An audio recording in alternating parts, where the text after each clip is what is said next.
La Asociación Perú Opinión presenta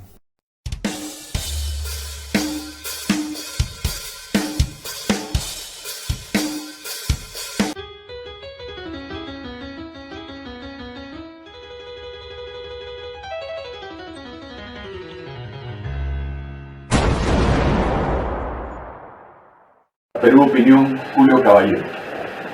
Queridos amigos, tenemos que insistir una vez más que el pacto social que tiene el Perú es esto, la Constitución peruana. ¿Esto qué significa? Que todos los peruanos, como ya lo hemos comentado en el pasado, tenemos una fórmula con reglas claras para poder sacar adelante nuestros emprendimientos, nuestra forma de ser, nuestra cultura, nuestro estilo de vida, nuestras aspiraciones y nuestro desarrollo, entre muchísimas otras cosas. El Perú, como ya lo hemos dicho, es un país laico, no es un país ateo. Eso lo dice la Constitución. Eso nos permite a todos defender nuestra fe. También nos permite aceptar la fe de los demás. En el Perú nos han ido metiendo personas que no son de nuestra forma de pensar, que normalmente es gente que tiene un pensamiento sesgado hacia la izquierda, que no son nuestros enemigos, pero que sí son nuestros antagonistas. Nos han ido orillando a pensar que hay que matar o morir. Y eso en un país civilizado no es una estructura de desarrollo, es una estructura de destrucción. Es una estructura de destrucción que se ha venido manipulando desde hace décadas atrás. Entonces, hemos ido viendo cómo culturas como la argentina, la chilena, la uruguaya, la misma boliviana, nosotros, Brasil, Venezuela, Colombia, las Guyanas, etc., han ido perdiendo su identidad. Y es fácil. Si nosotros simplemente vemos cómo están las cosas, nos vamos a dar cuenta que ese sentimiento de revancha, de perdedores, de desilusión que tiene la música aborigen nuestra, que se ha ido contagiando de la música caribeña, que es movida, alegre y divertida, se ha ido llenando de letras abusivas, se ha ido llenando de letras agresivas, se ha ido llenando de letras de contraste, de reto y de abuso. Esto es una demostración que hemos ido perdiendo el nivel de cultura que nos promete la Constitución. El Perú muchas veces ha sido definido como un país multicultural. Eso es muy bonito, pero eso es multicultural en el pasado. Lo multicultural, que es parte de nuestra historia, tiene como propósito y línea de desarrollo llegar a una conciencia colectiva nacional. Sabernos que somos ciudadanos de una nación, no solo de un país, sino de una nación. Entonces, poco a poco, estas personas de sesgo de izquierda, que vivían pensando que todo era de ellos y que nada era de los demás, empezaron a tomar conciencia que son los menos. Y para desgracia de la gente de izquierda, no solamente son los menos, sino que están totalmente atomizados. Se han dividido, y así hemos tenido partidos que tenían a un representante muy carismático, si se le quiere decir, por ejemplo, a Javier Díaz-Canseco, hijo de una rancia aristocracia, lleno de plata, dueño de acciones por todos lados, por ejemplo, la que desató uno de los conflictos más grandes que tuvo, que lo censuraron en el Congreso, tenía acciones de Bacus. Y él quería que sus acciones comunes se convirtieran en acciones de fundadores. Porque como tenía varios cientos de miles de acciones, él quería tener más poder. Y él era un representante de uno de los partidos atomizados de la ultraizquierda del Perú.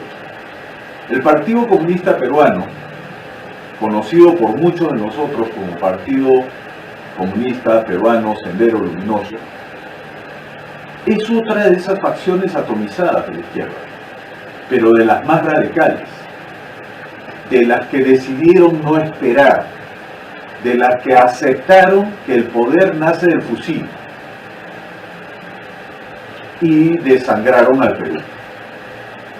Al final, la misma izquierda, esa saboteadora que hemos vivido durante 21 años, le hizo creer a todo el mundo que Sendero Luminoso no había matado a la cantidad de personas que sabíamos que había matado, sino que era 3 veces más. Y que esas personas muertas, que eran 3 veces más de lo que se sabía que Sendero Luminoso había matado, además tenía que ser resarcidas por el Estado peruano. Sendero Luminoso fue un fenómeno promovido por la ultraizquierda que, a pesar de haber perdido frente a una sociedad que se agrupó en torno a una constitución, ideológicamente tuvieron el soporte de esos palabreadores de izquierda que, en lugar de decir blanco, te inventan una fórmula muy vistosa de decirlo.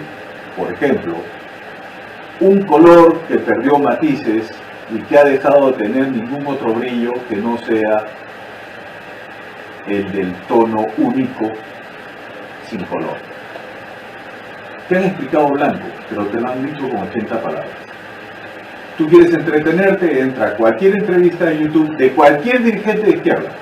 Escúchalo hablar 1 minuto y en ese minuto después tú sacas en limpio qué cosa te digo.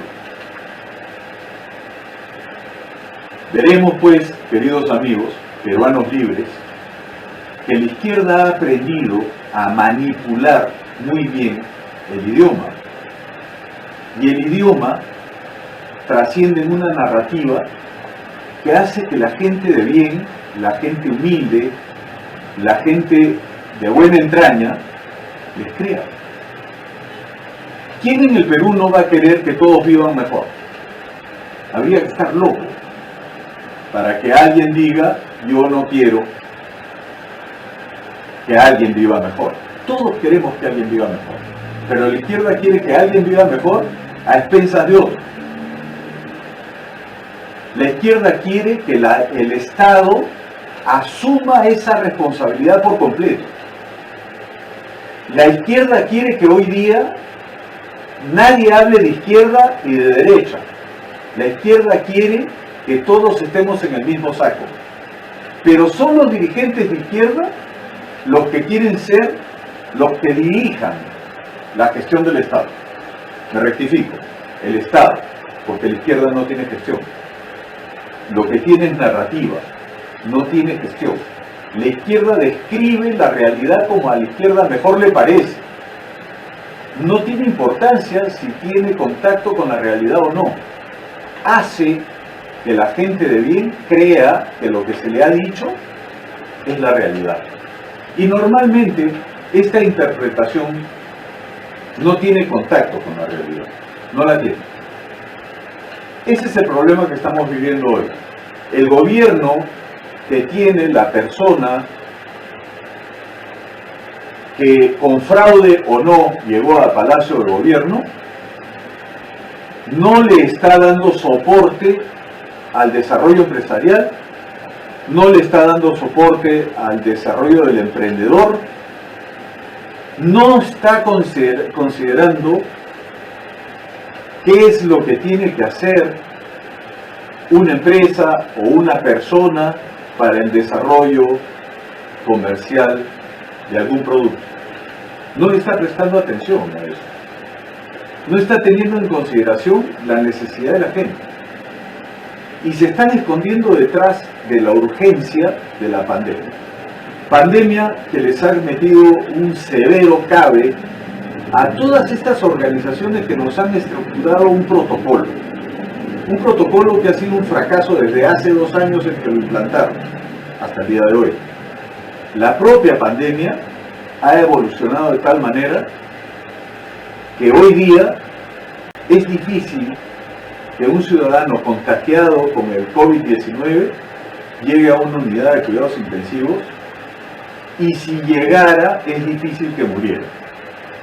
Desgraciadamente, las personas que han llegado a unidad de cuidados intensivos cuando empezó la pandemia son las que tenían problemas preexistentes, y el protocolo ensamblado por la Organización Mundial de la Salud e impuesto en países de autoridades mediocres como el nuestro, y que aceptaron a rajatabla, ni siquiera tuvimos la oportunidad de poder desarrollar un sistema de autopsias para saber qué cosa había matado a la persona. Entonces, en el mismo costal, con el perdón de la expresión, se metieron cientos de miles de cuerpos metidos en bolsas negras, y que los parientes nunca llegaron a saber qué había pasado con su muerte. Nos pasaron por encima. No teníamos derecho a voz, no teníamos derecho a voto, pero el Estado, el gobierno, dirigido por autoridades perfectamente corrompidas y corruptas, nunca estableció una estrategia válida para poder enfrentar el problema del COVID. Nosotros deberíamos habernos contagiado todos de COVID, y deberíamos haber podido enfrentar el problema del contagio y estar acá sentados como yo, que 2 veces he estado contagiado de COVID y que he tenido las 3 dosis de vacunas que me han puesto. Y acá estoy. No tengo ninguna secuela, no tengo problemas de salud, y acá estoy. Soy una de las personas bendecidas que no ha sufrido un estrago mayor. Pero las personas que sí sufrieron el estrago mayor son las que no tuvieron la oportunidad de llegar a una cama UCI, son las que no tuvieron la oportunidad de solventar más de 1 o 2 balones de oxígeno a 10.000 soles cada uno. Son las personas que no tuvieron asistencia en el momento en que la necesitaron, porque nuestras autoridades no tomaron las previsiones, no compraron equipos de protección personal, no compraron pruebas moleculares, no compraron los reactivos necesarios para hacerle el seguimiento a los infectados, y no se atendió a los contagiados a la velocidad que se debió haber atendido. Esto lo que ocasionó fue un efecto cascada que empezó a contagiar a mucha gente. Eso hubiera sido un éxito, repito, debimos habernos contagiado todos. Pero las autoridades corruptas que teníamos no habían tomado la precaución para atender a la mayor cantidad de gente. Conclusión, teníamos a ministros de salud diciendo que esto estaba controlado, pero que era muy difícil controlarlo como ellos querían, que estaban en contacto para la compra de lo que les acabo de decir, equipo de protección personal, pruebas moleculares, médicos para que nos dieran atención, y lo que era más importante, apenas se anunció, el comprar vacunas. El Perú ha sido uno de los países que peor ha tratado esto. No solamente la pandemia, sino la compra de vacunas.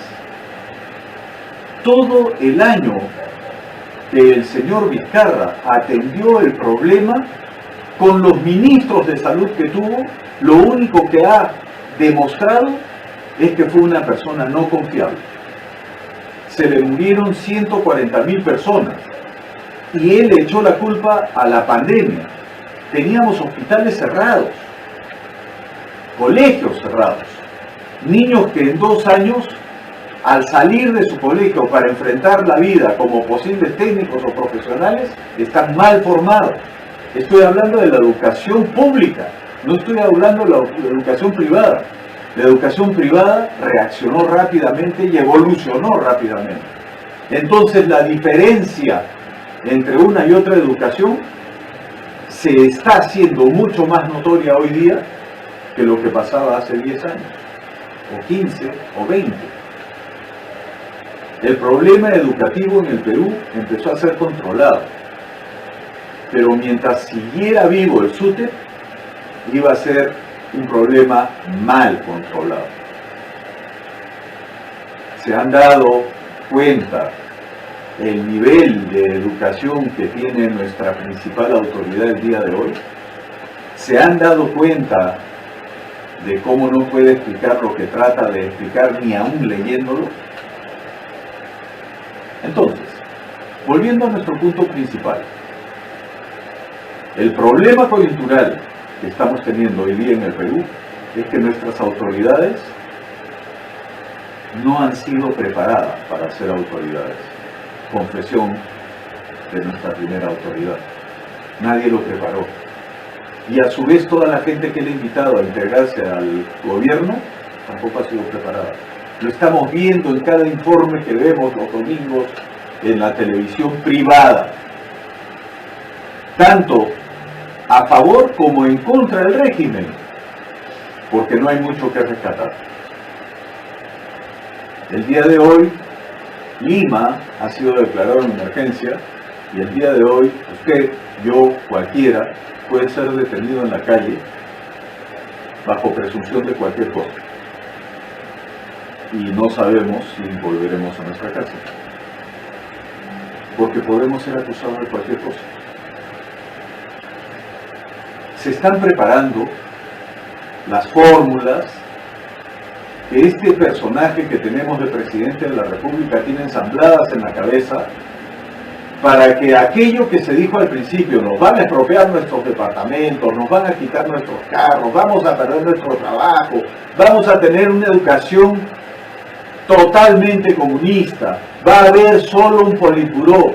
Eso en 6 meses no se hace, amigos, no se hace en 6 meses, pero sí se ponen las infiltraciones necesarias para lograrlo. El señor Chávez, el mayor admirador de Juan Velasco Alvarado, el dictador más destructor que ha tenido el Perú, no lo hizo al mes de ser presidente de Venezuela. Lo hizo cuando ya tenía infiltrado al gobierno venezolano para lograr sus objetivos. En este caso, nosotros lo que estamos viendo es que el predecesor de este gobierno hizo destrucción total de lo que es el derecho positivo.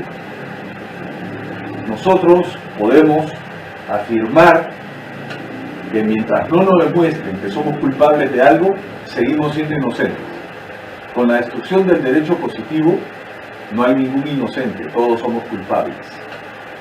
¿Por qué razón? Porque puede aparecer un individuo deleznable que salga en cadena televisiva a nivel nacional diciendo que cierra el Congreso por una negación fáctica. Yo también puedo salir a decir, mi camarógrafo me está mirando con cara de burlón, ya no tiene trabajo, porque yo no acepto que se burlen de mí. Y el Señor no se ha burlado de mí, pero yo lo estoy diciendo. ¿Eso queremos los peruanos? ¿De verdad queremos que el día de mañana salgamos de nuestra casa y aparezcan 5 o 6 vecinos con un chicote en la mano o un látigo y que nos agarren a latigazos porque sacamos nuestra basura 15 minutos antes del tiempo en que hay que sacarla? ¿Eso queremos realmente? ¿Queremos volver a la prehistoria legal? ¿Queremos dejar de tener derechos reales y empezar a tener derechos tribales, como lo está proponiendo la autoridad que tenemos el día de hoy, en que hay que salir, alguien de su gobierno tiene que salir a explicar lo que quiso tratar de decir? La integridad nacional ha sido seriamente amenazada y lo dijo alegremente. Sí, yo he dicho eso, pero antes de ser candidato. O sea, antes de ser candidato tenía algo en el cerebro y después de ser candidato ya no tenía eso en el cerebro. Sus asesores le están diciendo que esa es la forma de gobernar un país. generar un escándalo para que nadie se fije lo que está pasando en el baño del Palacio de Gobierno. ¿Esa es la forma de gobernar el país? Y lo que más puede entristecernos, no a todos, a mí no, las personas por las que yo voté para el Congreso están cumpliendo con lo que me ofrecieron. Pero las que ustedes votaron para que los representen en el Congreso, ¿están cumpliendo? Por si acaso, el presidente de la República, después que le han censurado 2 gabinetes, puede disolver al Congreso. Lo puede hacer. Es válido. Es parte de la Constitución del Perú. Pero, señor presidente, amigos peruanos, el Congreso también puede hacerlo. El Congreso puede vacar al presidente de la República cuando el presidente de la República no puede explicar de dónde salieron $20.000 de uno de sus inodoros. No puede explicar quién entra y sale a Palacio de Gobierno. No puede explicar por qué despacha en cualquier otro sitio que no sea Palacio de Gobierno. El presidente de la República no puede hacer una jarana en Palacio de Gobierno y no saber quién le facturó a quién y quién pagó la jarana. Y que él se enteró porque hubo bulla. No puede ser posible que el presidente de la República en una entrevista internacional salga a confesar que él cree que el pueblo de Bolivia, que no es su pueblo, tiene derecho a una salida al mar soberana, y que si los pueblos, porque hizo la corrección, los pueblos se lo piden, él tiene que atender a los pueblos. Esto para él no significa ni sirve para nada, porque acá en esto, que es la Constitución Política del Perú, él no puede tomar la decisión de dividir al país, no puede tomar la decisión de ceder la soberanía nacional en ninguna parte del Perú. No puede tomar ese tipo de decisión. Mi desesperación, ¿cuál es? Repito, que los representantes por los que ustedes votaron para el Congreso están cumpliendo con su parte o no. Y si este señor está amenazando la integridad y soberanía nacional, ¿qué van a hacer? ¿Qué van a hacer? Yo estoy seguro que mis representantes van a liberar a nuestro Palacio de Gobierno del sesgo y de la infamia que estamos viviendo en este momento. Los representantes por los que ustedes votaron, ¿van a hacer lo mismo? ¿O es más importante mantener el status quo para que el sueldo mensual no les falte? ¿En serio un sueldo es más importante que el país? Y todo esto nos está pasando porque precisamente en un referéndum mal convocado, aquel del sí, sí, sí, no, decidieron que nuestros representantes no deben saber lo que hacen, deben ser nobles. Me parece bien que haya renovaciones que le permitan a la juventud entrar a la lidia política. Me parece bien. Me parece muy mal que a los que saben los hayan marginado, para que empecemos a tener un Congreso que no sabe, y que haya una persona que ni siquiera sabe leer un discurso que pueda acusar al Congreso, uno de los poderes de los 3 que tenemos en el Estado, que represente en directo a la ciudadanía. Espero, queridos amigos peruanos libres, que estemos de acuerdo. Yo soy una persona de derecha. Estoy afianzado en ideales de crecimiento, desarrollo, libertad y un Dios. Creo en valores morales. Los creo. Creo en que cada ciudadano tiene el derecho a decidir su futuro, sea como el que yo pienso o no. Pero tenemos la obligación de respetar al que fue mayoría, sin humillar al que fue minoría. La minoría también tiene que decir, pero también tiene que aprender a enfrentar que no lo supo decir y no lo supo explicar. Por eso es minoría. Y por eso será la tendencia que desaparezca. ¿Por qué creen ustedes que la izquierda no acepta que se les diga comunistas? La autoridad máxima que tenemos en el Palacio de Gobierno ha rectificado a todos diciendo no soy comunista. ¿Por qué creen ustedes que pasa eso? Porque las Naciones Unidas, igual como han proscrito al nazismo, han proscrito al comunismo, que tiene 11 veces más muertos en tiempos de paz que el nazismo en tiempos de guerra. Todos los líderes de ultraizquierda comunistas han matado más gente que los salvajes del nazismo. Eso ustedes tienen que saberlo. Pero si no, lo iremos comentando en todos los episodios que podamos comentar. Vivir en libertad significa que usted puede elegir dónde van a estudiar a su hijo, que usted puede elegir en qué compañía va a trabajar, que usted puede elegir qué educación le van a dar a su hijo, que el responsable de cómo crezca o no su familia es usted, que la familia es la base de la sociedad, que el éxito de tener una familia funcional es porque los padres lo hicieron bien y los hijos fueron bien criados. Estuvieron informados de lo que les pasaba. Estuvieron informados de la historia real, no de la narrativa de izquierda. Les agradezco mucho su atención, queridos amigos. Ya estaremos viéndonos nuevamente. Muchas gracias.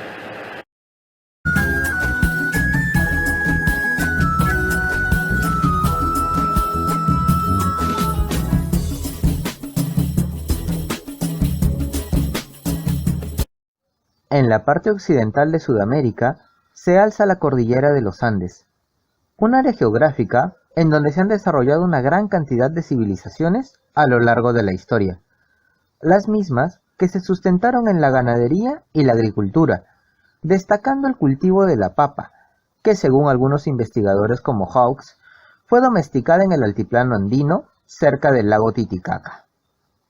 La papa, o Solanum tuberosum, acompaña a las sociedades andinas desde hace unos 8000 años, y como prueba de esto tenemos a la cueva de Tres Ventanas, donde se han encontrado restos de papas y oyucos en una de sus capas de desechos, las mismas que fueron sometidas a un análisis de carbono 14, arrojando fechas de alrededor del año 6000 a.C.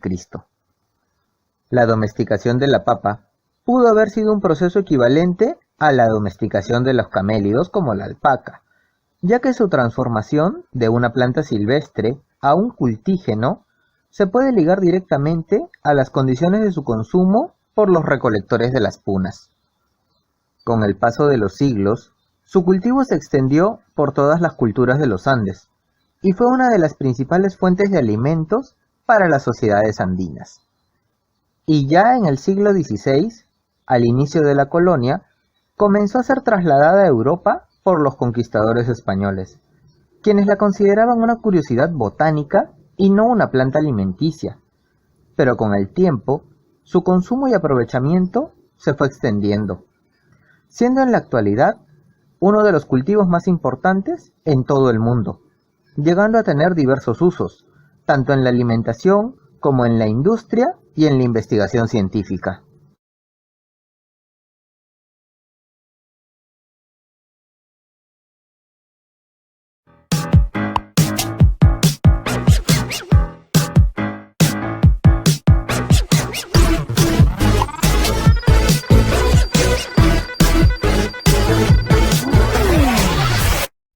Bienvenidos todos. Mi nombre es Ergasto Silva. Esto es Perú Opinión y mi segmento Enfoque Informal. Dicho eso, ¿por qué enfoque informal? Por varios motivos. El Perú es un país eminentemente informal. Hemos visto y nos han repetido por todos los medios que el 75% de los peruanos que con trabajo, que pueden hacer algo, o que pueden producir algo, o que están dentro de una empresa que produce algo, o que brinda algún servicio, son informales, tanto empresarios como eh, trabajadores. Entonces, dicho eso, eh, es evidente que el Perú, siendo una economía informal, eh, se comporte de manera informal. Todos estamos acostumbrados a actuar de manera informal, pero a veces no nos damos cuenta. Y es que, ¿quién no ha comprado, por ejemplo, un CD de música o un disco de una película en polvos rosados, en polvos azules? Eso es informalidad. La persona que lleva ese negocio es una persona informal, un comerciante informal, que incluso incurre en un delito que no tiene ninguna persecución ni ninguna pena por parte de nuestra policía o por parte de nuestras leyes. Nuestras leyes dicen que eso está prohibido, pero todo el mundo lo consume y al consumirlo hay mercado, entonces hay mucha gente que lo vende. Informalidad entonces hay en todos lados, desde algo tan sencillo como eso hasta nuestra forma de hablar. Somos informales en nuestra forma de hablar. ¿Y a qué me refiero? Usamos mucha jerga, usamos lisuras dentro de nuestros mensajes coloquiales, ya sea con nuestros amigos, en una reunión, en casa, con nuestras familias, en el trabajo. eh, Uno utiliza un lenguaje informal. Eh, y no es que uno sea grosero, hay que evitar la vulgaridad, la procacidad, la grosería, hay que evitarla. Pero es que es rico aderezar nuestro mensaje con una que otra lisurita, alguna que otra palabra de doble sentido, alguna bromita, un lenguaje informal, un feedback informal. Eh, entonces, por eso pensé, oye, enfoque informal. Todo se puede ver desde un punto de vista de informalidad, exactamente. Y no es que la informalidad sea mala, ni tampoco que sea buena. Simplemente es nuestra realidad. Y al ser nuestra realidad, hay que aceptarla y adaptarse. Y es que adaptándola, eh, el Perú es hoy lo que es, un país cada vez más informal. Un país donde las autoridades, bajo la excusa y la sombría de la pandemia, nos han llevado a que muchos empresarios y personas naturales se vuelvan informales. Eh, Así que este es un enfoque informal de nuestra realidad informal. Es informalidad redondeada, ¿ok? Dicho eso, aquí están colocados nuestro Facebook, nuestros contactos para que ustedes nos escriban y nos hagan llegar sus consultas, sus observaciones, sus recomendaciones, lo que ustedes quieran de todo, menos grosería ni lenguaje absolutamente procaz. Por favor. Eh, Quería conversar sobre algo que he visto hoy. Han pasado a través del WhatsApp, al menos en mi caso, yo lo he recibido a través del WhatsApp. Una noticia que viene del Canadá. Tengo una hermana viviendo en Canadá. Ella no me pasó la noticia, me la pasó otra persona, pero ella opinó en el chat sobre esa noticia. Y es sobre un acontecimiento que ocurrió en la ciudad de Ottawa, en donde se ve claramente como la policía montada, ¿no? Un caballo, transitando por el medio de una manifestación de personas que se manifestaban en contra de Trudeau. Uno de los caballos, al parecer, por un motivo que no se puede ver claramente en el video, pisotea y al parecer mata a una señora que participaba en la manifestación.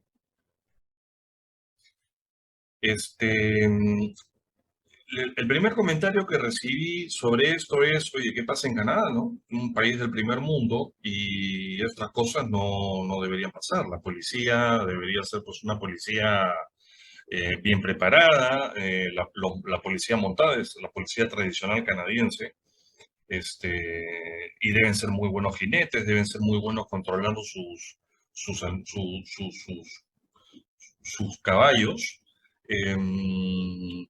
Pero en este caso, no. Y el comentario decía, oye, ese policía ha agredido a esa señora a propósito. Cosa que dudo, ¿no? Cosa que dudo. En el video no se puede ver, ahí les voy a poner el video. Dura unos segundos, creo que apenas dura unos 30 segundos, se escuchan gritos, se escuchan personas invocando a Dios, qué cosa es lo que está pasando, etcétera, etcétera. Lo cierto es que dos cosas. Y ojo, este es mi primer segmento de enfoque informal. Y que se sepa que cualquier comentario, cualquier opinión es mía, solo mía, nada más, ¿ok? Si tengo que citar a una fuente, a una persona, citaré la fuente. Entonces, citando la fuente, es que les comento que hay personas que se han manifestado en contra de lo que ha pasado, en contra de la policía, ya quieren hacerle juicio a ese policía. Pero yo creo que aquí hay dos cosas. Uno, Canadá no tiene que ser absolutamente mejor ni diferente al Perú. El Perú es igual. En el Perú pasa exactamente lo mismo. ¿Se acuerdan las manifestaciones contra Merino? ¿Se acuerdan de Inti y Brian? ¿No? Esos héroes nacionales que murieron defendiendo supuestamente la democracia. Y bueno, héroes para sus familias, pero no para la sociedad peruana, ¿no? No para la sociedad limeña, no para la sociedad peruana. Héroes para su familia, héroes para los caviares que los dirigieron y que los empujaron a eso. Héroes para este gobierno comunista de turno, que ojalá que se vaya dentro de unos años y no regresen nunca más, y se pueden ir antes mejor. Pero héroes para ese tipo de personas, pero no para la mayoría peruana.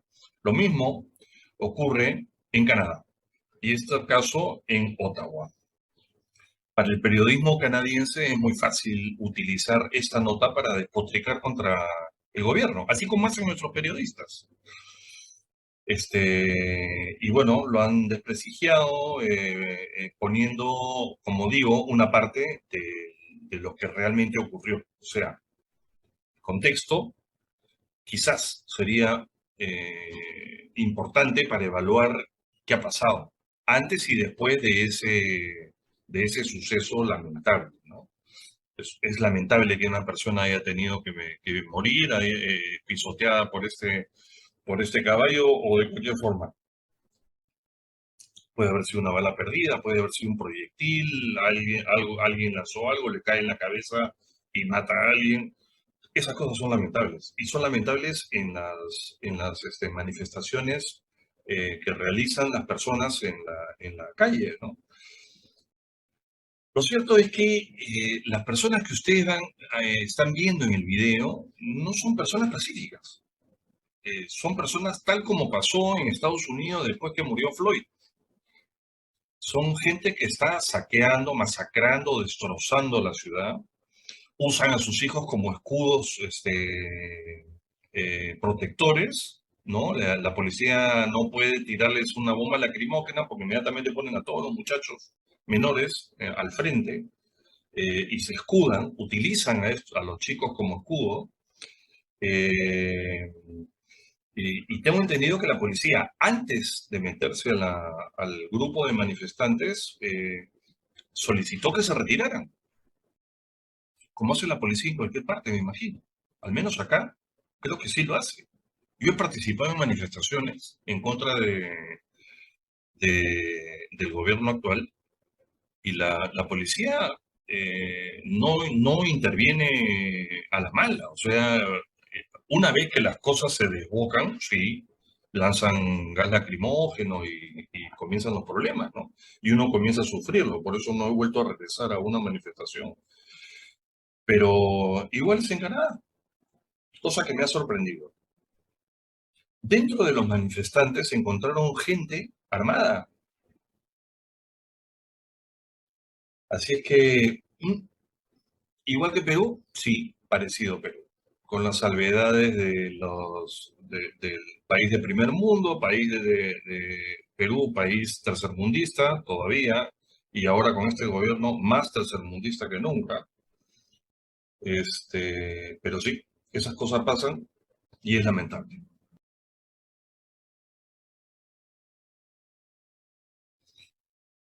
He visto en diferentes chats mensajes sobre colectivos que están llegando del interior del país, desde diferentes puntos. Me ha pasado un desfile que ha habido, bueno, no desfile, ¿no? Es una manifestación, tampoco manifestación porque lo están haciendo de forma pacífica, pero es un grupo de gente grande, han llegado, mejor dicho, es un grupo grande de gente que ha llegado de Huancavelica, ¿no? Y los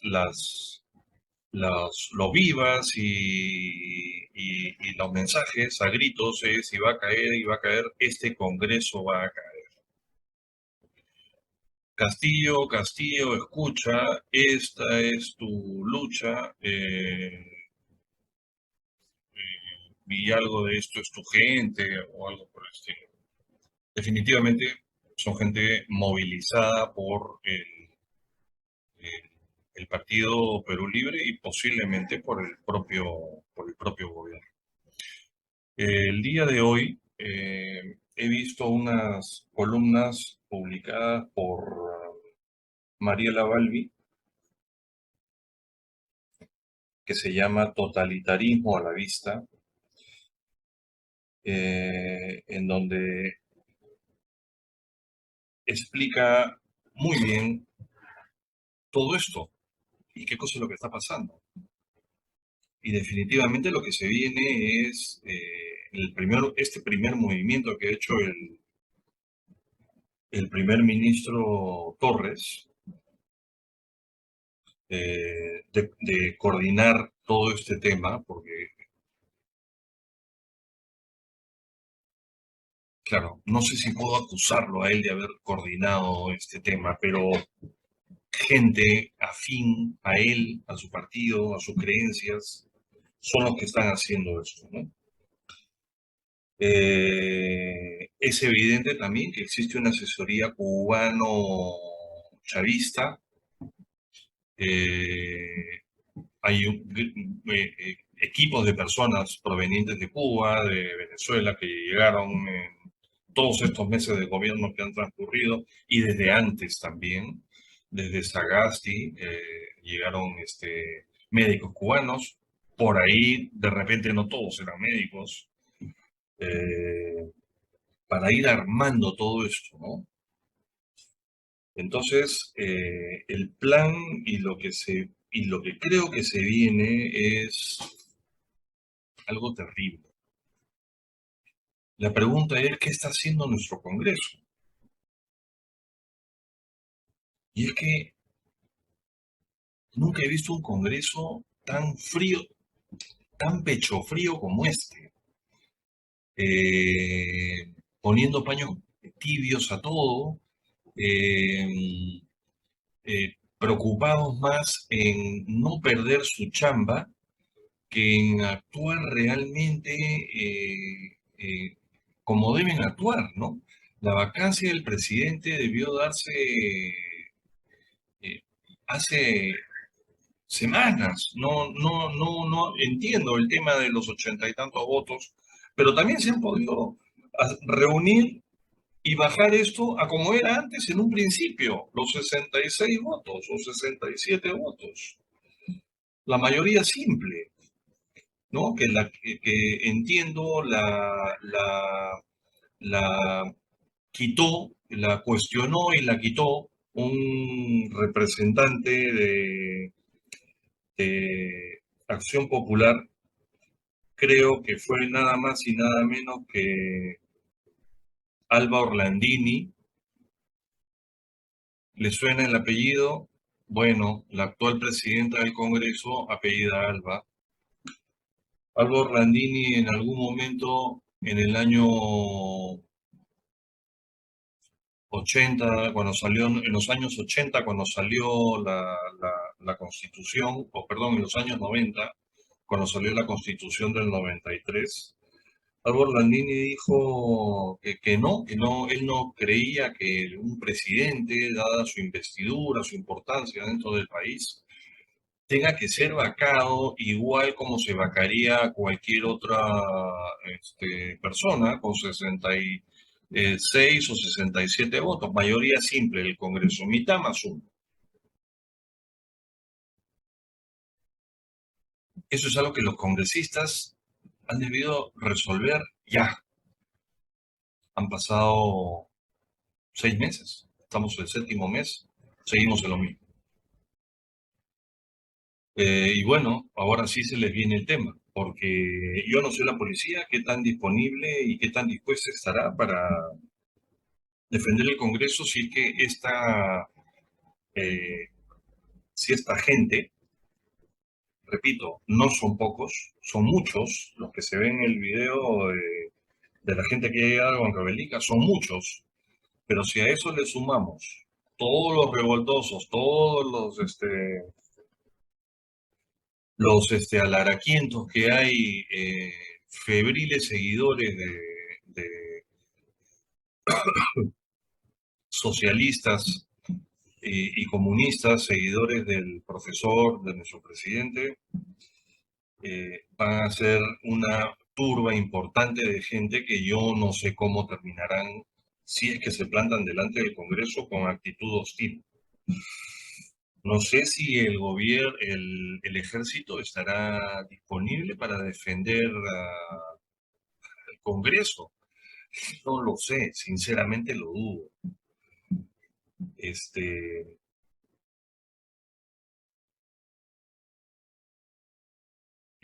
Yo, desde esta tribuna, lo único que me queda es hablar, dar mi opinión y rezar para que no pase nada mal.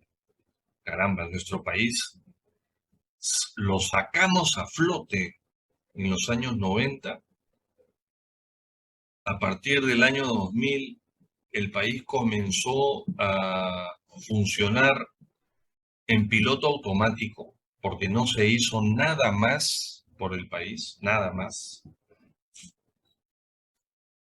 Y ahora parece que los peruanos estamos decididos a borrar todo eso de un plumazo. Y las consecuencias van a ser catastróficas, sobre todo para los más pobres. Para esa gente que está ahí, la gente que acaba de llegar de Huancavelica, esa es la gente que más la va a sufrir. Cuando ya no hayan empresas que tomar, cuando ya no haya minería. Y hablando de minería, vamos a una nueva pausa y les comento otro temita relacionado a minería. Ok, de vuelta al programa. Quería comentarles otra noticia que salió que, a ver, no sé, no creo que tenga mucha importancia dentro del mundo minero por el volumen de la operación, que no es muy grande, pero ha ocurrido. Ustedes recordarán cada vez que han viajado a Huancayo, a Tarma, hay que pasar por La Oroya, y antes de La Oroya está el distrito minero de Morococha. Una de las minas que hay ahí es Austria Dubas. Austria Dubas se fundó en el año 1906 y vino trabajando con altibajos propios de la nacionalización minera y después la desnacionalización minera en la época militar y posterior a la época del gobierno militar. Vino trabajando ininterrumpidamente hasta este año. ¿Qué ha pasado este año? Bueno, el sindicato de esta minera, en donde trabajan aproximadamente 750 personas, de las cuales aproximadamente 300 son personal de la empresa, han paralizado operaciones. La representación sindical no aceptó los 6 sueldos que la empresa les estaba proponiendo para cerrar el pliego de reclamos anual. Desconozco los detalles de ese pliego de reclamos y no sé de qué forma afectan la operatividad, la economía de la empresa, pero lo cierto del caso es que los directivos de la mina han decidido paralizar operaciones y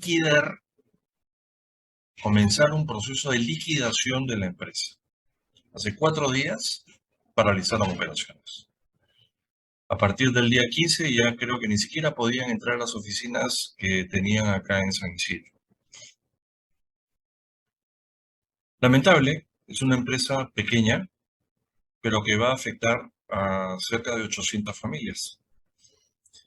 800 familias que aparentemente no estuvieron muy dispuestas a negociar con los directivos de la empresa unas condiciones laborales que pudieran satisfacerles por lo menos mínimamente. A mí me preocupa esto, sí, me preocupa. Me preocupa que 800 personas y sus familias se queden sin trabajo. Va a ser difícil que puedan encontrar trabajo en otro lado, considerando las condiciones actuales. El sector minero, gracias a este gobierno y a comentarios que han tenido representantes de este gobierno en cada uno de los 4 gabinetes que han tenido, es como si vieran a la minería, que es el principal eje económico del país, ven a la minería como un enemigo mortal y, y- y están haciendo lo posible para que la gente despierte sentimientos en contra de la minería.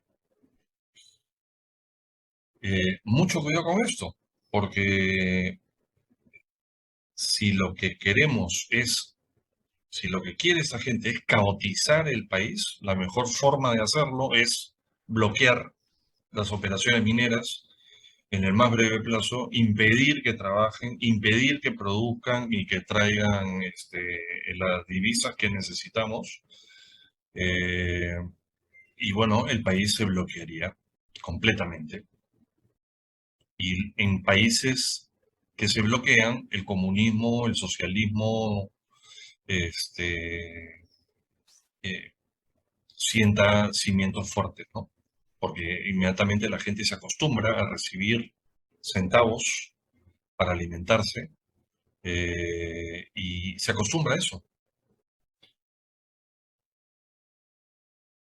Así que me preocupa. Y me preocuparía más todavía que el gobierno, apelando a su ya conocida estrategia populista, diga, bueno, si Sandoz y Austria Dubas cierra, nosotros nos hacemos cargo de ella, pues, ¿no? y comenzamos otra vez con todo lo que vimos en los años 70, ¿no? El gobierno interviniendo directamente en las operaciones mineras y todo lo que eso significó. Un retroceso de 50 años. No, si lo hacemos ahora, vamos a retroceder 50 años. Nos vamos a poner a como estábamos hace 50 años. Las mismas estrategias. Bueno, espero no haberlo aburridos. En los próximos días abordaremos algunos otros temas, algunas otras noticias y algunas novedades que hayamos recibido a través del WhatsApp o de las redes sociales. Ya saben, aquí nuevamente les estoy poniendo los contactos. Escríbanme y feliz de la vida, contestaré sus preguntas, sus comentarios, y si desean anonimato total, no tengo ningún problema, me lo dicen y su nombre no va a salir en cuanto aborde el tema que ustedes planteen. Muchísimas gracias. Esto fue Enfoque Informal. Mil disculpas, pero espero aprendérmelo de memoria y yo mismo lo estoy inventando y me olvido después de hablar un rato. Así que discúlpenme y seguiré en línea con ustedes, defendiendo lo que ustedes quieran defender, si es que no choca con mis principios. ¿Ok? Muchísimas gracias y hasta pronto.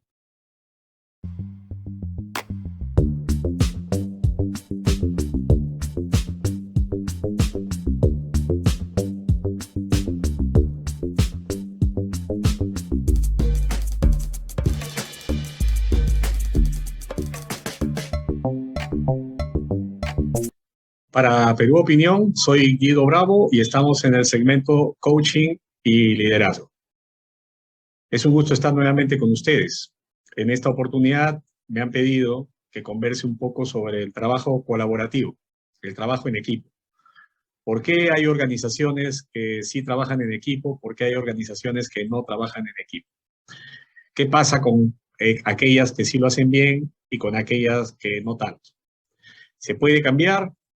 Todo se puede, todo tiene solución. El punto está hasta cuánto estamos dispuestos a tener paciencia, a esperar y a reconocer que hay procesos previos que pueden marcar la diferencia entre el éxito y el fracaso. Varias de las próximas presentaciones que tendremos en el programa mencionaremos las palabras de éxito y fracaso, solamente para establecer hacia dónde debemos irnos. ¿Qué estamos haciendo para ir hacia un lado o hacia el otro? O si lo que estamos haciendo nos puede llevar realmente a donde queremos ir, o por el contrario, estamos por el camino equivocado. ¿Qué es lo primero que tenemos que hacer si queremos tener un verdadero trabajo en equipo? Hay una palabra que me gusta usar y contar algunas analogías al respecto. Son palabras que a veces no se toman en cuenta, sobre todo cuando algunas personas que tienen que convocar, atraer, invitar a personas a que trabajen con nosotros, no los consideran dentro del perfil. O si las consideran, es muy sutil. Yo le llamo a esto afinidad. Entonces, para que veamos esto de manera sencilla, les explico. ¿Qué cosas te gustan hacer? Por ejemplo, ¿qué haces en tus ratos libres? ¿Cuál es tu hobby, si tienes uno o varios? ¿Con quiénes te gusta parar, ¿no? Estar juntos, visitar, compartir tu tiempo? En todo caso, también piensa qué actividades no te gusta desarrollar, con quién no te gusta estar, por qué es eso, de tal manera que logres conocerte muy bien. Tú como persona y luego la organización para que detecte a estas personas. A mí no me gusta algo, no lo hago. A mí no me gusta parar con alguien, no la frecuento. A mí me gusta parar con ciertas personas, las frecuento. Me gustan ciertas actividades, las realizo.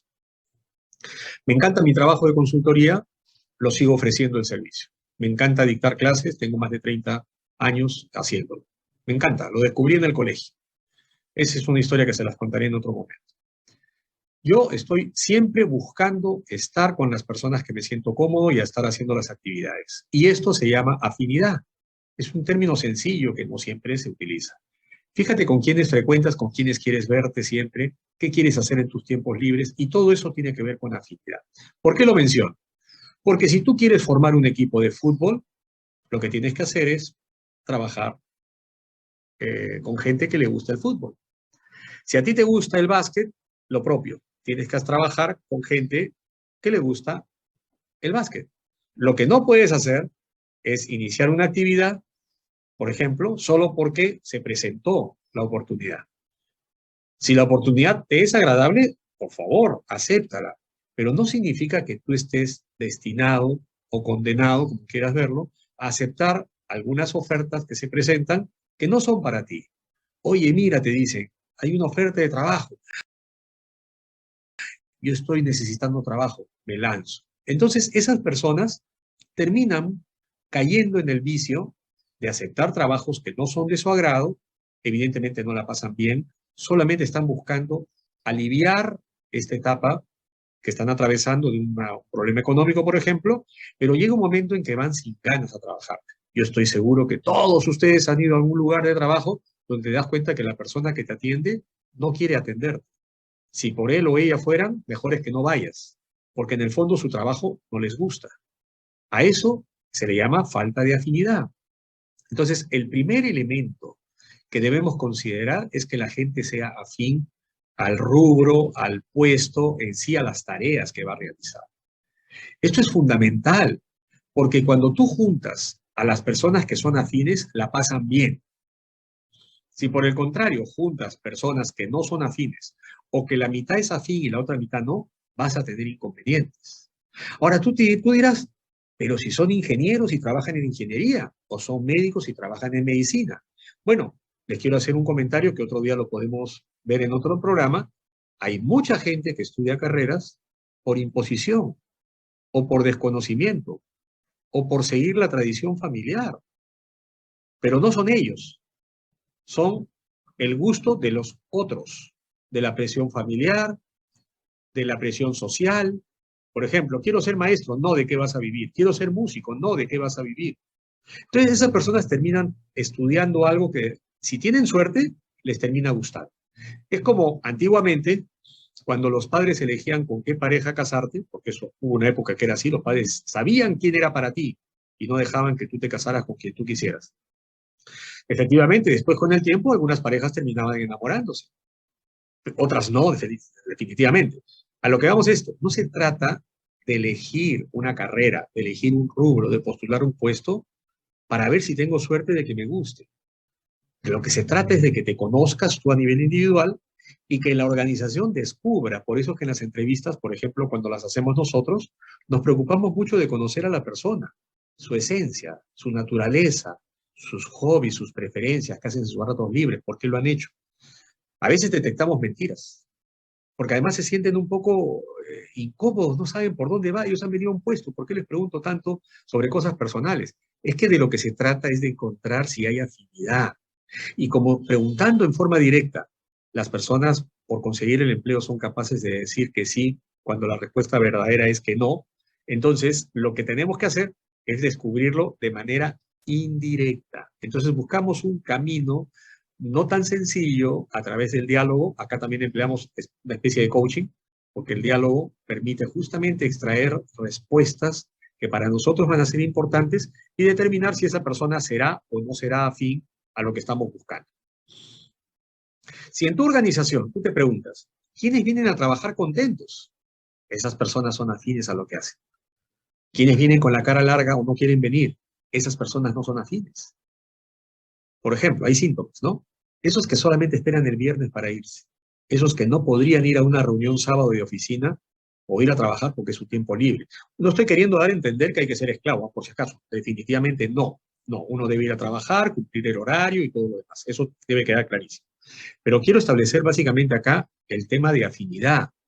Si por el contrario, algunos ves que se quedan más tiempo porque quieren, adelantan el trabajo porque quieren, porque les gusta. Entonces tú te vas a dar cuenta que esas personas sí son afines, pero es un momento muy tardío esperar encontrarlo cuando están ya trabajando, ¿no? Por si acaso, algunas personas que se quedan hasta tarde no les gusta su trabajo. Lo hacen para obtener algo, para impactar de alguna manera en alguna persona a la que quieren impresionar. Por eso hay que tener cuidado. No siempre lo que uno ve es la realidad. Pueden ser apariencias.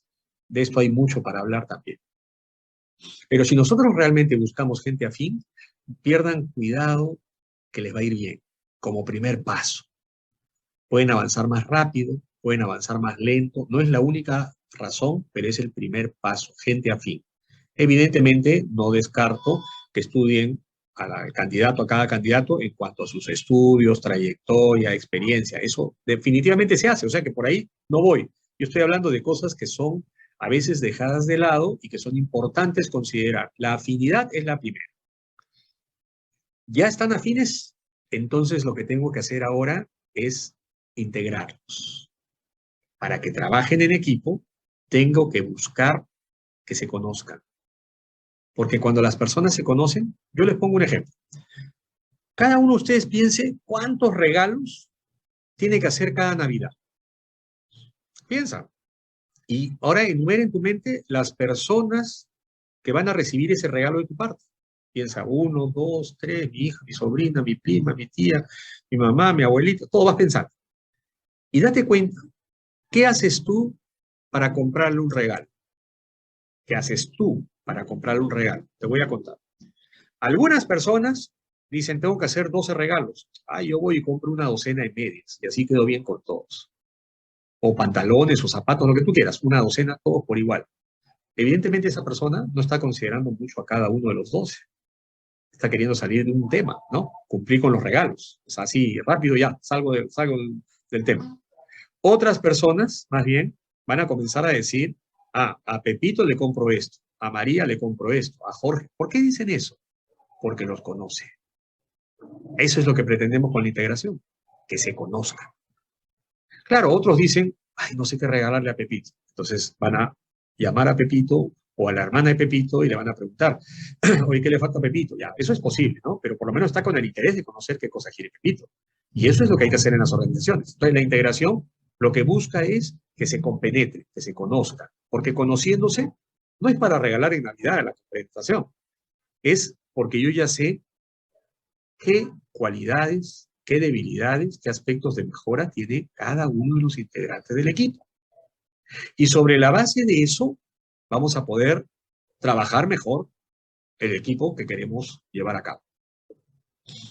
Cuando ya nos integramos, que no es una cosa de un día, puede ser un día, otra semana, otro mes, esto es permanente, actividades de integración pueden ser de distintos tipos. Ahora les voy a poner un ejemplo que hacemos en la Universidad Católica, ¿no? En la Facultad de Gestión y Alta Dirección, donde soy profesor contratado, van a ver cómo lo aplicamos, esto de trabajo en equipo en el taller de habilidades gerenciales número 2. Después de la integración hay que buscar la sinergia. Ya en la vida real, los equipos que ya se conocen, la sinergia, ¿qué cosa es? Algunos de ustedes de repente se acordarán de esa palabra, otros no la han escuchado nunca, otros saben exactamente qué significa. Yo se los voy a decir. Sinergia es obtener un resultado superior a la suma de las partes. Por ejemplo, todos ustedes saben que 2 más 2 es 4. Pero cuando hay sinergia, 2 más 2 es 5. 3 más 3 es 8. O sea, el resultado es mayor que la suma de las partes. Es un poco, me gusta poner la analogía del fútbol, me encanta el fútbol y hablo mucho del fútbol también. Ya tendré cosas para contarles en ese sentido de igual manera. En el caso del fútbol, por ejemplo, la selección peruana clasificó al Mundial de Rusia por encima de equipos que eran superiores en el papel. Ustedes, los que saben de fútbol, recordarán eso. Habían equipos que tenían la esperanza de ir al Mundial y no consideraban a Perú. Acá en el Perú tampoco había muchos peruanos que no consideraban la clasificación. Pocos éramos los que teníamos fe. Y que además hemos tenido fe en las selecciones anteriores que no fueron tan bien. Porque esto es un poco, ¿tú crees o no crees? Ya hablaremos de ese aspecto también en otra reunión. Lo que quiero que vean es que un equipo chico, como el peruano, le ganó a otros equipos y logró pasar. Eso es sinergia. Se compenetraron, unieron esfuerzos. Y eso es lo que ha permitido justamente ir al Mundial de Rusia. ¿Iremos al de Qatar? Yo digo que sí, pero no lo digo hoy día, lo he dicho desde el principio. Y eso, perdíamos muchos puntos, pero el equipo peruano está demostrando algo. Se demora en ganar, en cuajar, en reconocer que puede. Ese proceso, yo no sé si Gareca lo ha descubierto o no, me imagino que sí, además tienen un coach también que ahí que apoya, hay un psicólogo también, entonces tienen personas que les dan soporte. El tema está que el Perú puede ir ahora al segundo mundial consecutivo Qatar, y si va, pero creo que va a ser a costa de dejar en el camino equipos que en el papel también son superiores. Todo esto nos debe llevar a una conclusión. La sinergia se puede lograr. Ahora, no es permanente. Tiene que lucharse para alcanzarse. Con el tiempo, es decir, la siguiente campaña, con Gareca o con el que venga, lo que hay que buscar es la simbiosis. Porque la simbiosis es un poco más complicada. Se alcanza después de mucho tiempo. Si recuerdan sus clases de biología del colegio, recordarán que la simbiosis es un término que se utiliza cuando dos especies vivas de distinta naturaleza conviven porque esa relación permite una convivencia de mutua satisfacción. Ejemplos en la naturaleza, tenemos por ejemplo al tiburón con la rémora, que le permite quitar, la rémora es un pececito que se pega en la pancita del tiburón y le quita todas las escaras que se ponen, todo lo que podría impedir que el tiburón continúe siendo flexible para moverse con velocidad. De lo contrario, no podría cazar y no podría defenderse o huir si es el caso necesario. Otros tenemos el cedro, que tiene en la selva unos hongos venenosos alrededor. El cedro, que es tan grande, protege de que la lluvia caiga en forma directa al hongo porque lo destruiría. Y entonces cae en el árbol, se amortigua, y la humedad que termina dejando crear un microclima alrededor del cedro permite que estos hongos venenosos crezcan, ¿no? Ahora, venenosos no son para el árbol, para el cedro, son venenosos para las termitas que vienen a comerse al árbol, ¿no? Entonces, las termitas quieren entrar y el veneno las mata. Finalmente, les puedo dar otro ejemplo de los pájaros estos que están comiendo en la boca del lagarto o del hipopótamo, están quitándole todos los desechos de alimentos que tienen y que evitan que la dentadura se les pique, se les caiga y ya no puedan cazar. Como verán, hay infinidad de ejemplos, otros más, en la naturaleza donde se logra la simbiosis. Un equipo humano puede lograr la simbiosis. Un paréntesis para ir cerrando. Recordarán ustedes que cada vez en el fútbol peruano termina un campeonato, que por lo general es cada año, dejan de renovarle a algunos jugadores y traen otros. Y esa es una práctica que la hacen a cada rato y que cuando viene la Copa Libertadores terminan haciendo papelones. ¿Saben por qué? Porque no mantienen el equipo. No mantienen el equipo. Si alguien debe salir del equipo, debe salir. Pero esto lo hacen cronometradamente, entonces no funciona. Probablemente hay otras cosas más que no estamos tocando aquí. Pero quería que supieran esto de la afinidad, la integración, la sinergia y la simbiosis. Con esto espero que lo hayan apreciado y quiero darles una muestra de una imagen. Miren esta imagen. Me la hicieron justamente unos alumnos al terminar el último taller de habilidades gerenciales 2 en la Pontificia Universidad Católica del Perú, que es un taller de trabajo en equipo, ¿no? Y estos muchachos hacemos eso. Juntamos a los chicos, buscamos que se conozcan con sesiones de integración y después formen un proyecto que tienen que ejecutar a lo largo del ciclo y hacer presentaciones y buscar público al cual atraer. Y la verdad es que lo hacen bastante bien. Ya tenemos aplicando y perfeccionando esto hace varios años en la facultad y es muy simpática la experiencia. Trabajar en equipo es algo fabuloso, trabajar en equipo es algo que todos deberían aplicar, reconocer y entender que es una actividad muy importante. Yo espero que ustedes en sus organizaciones aprendan a trabajar en equipo. No se olviden dejar sus preguntas que hacen esto valioso nuestro esfuerzo. Yo estaré encantado de responderlas en las próximas sesiones, ¿sí? Muchas gracias y estamos en contacto. Nos vemos.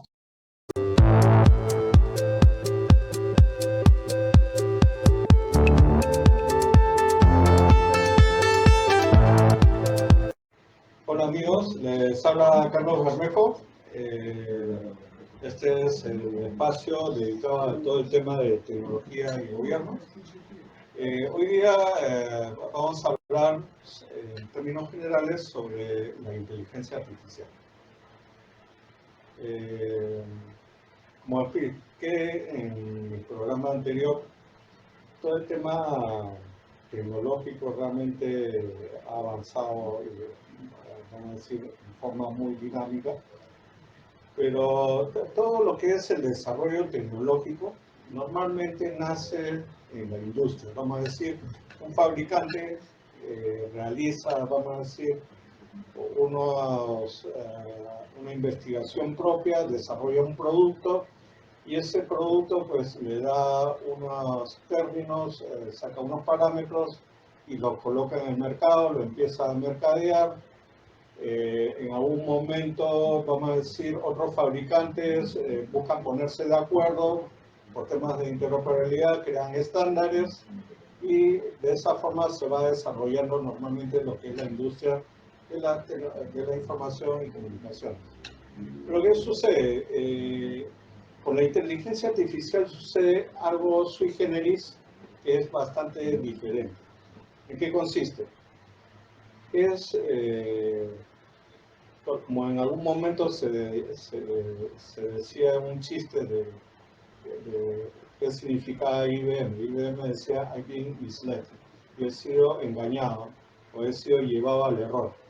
¿Y qué es lo que sucede un poco con la inteligencia artificial? La inteligencia artificial no es algo, sino es un deseo. Vamos a decir, cuando nosotros hablamos en los años 70, cuando aparece el término inteligencia artificial, un poco antes, que venía, en realidad nace en las novelas de ciencia ficción de los años 50, cuando aparece el término robot y aparece todo este término del ordenador o del computador, cuando en realidad los computadores ya existían, pero lo que no existía era ese papel humanoide del computador. Y se crea una ficción y se crea una definición en los 70 en las cuales nos dicen, si tenemos un programa, vamos a decir que cuando tú interactúas con él no sabes si es un ser humano o una máquina, entonces estamos frente a un tema de inteligencia artificial. En otras palabras, es una especie de simulación humana, simulación del pensamiento humano. Esto en la realidad es un problema desde el lado, desde el punto de vista tecnológico, porque no es algo, sino es una meta. Vamos a decir, la meta es desarrollar un programa que pueda comportarse, pueda engañar a un ser humano y hacerle pensar de que es una persona humana cuando en la realidad es una computadora.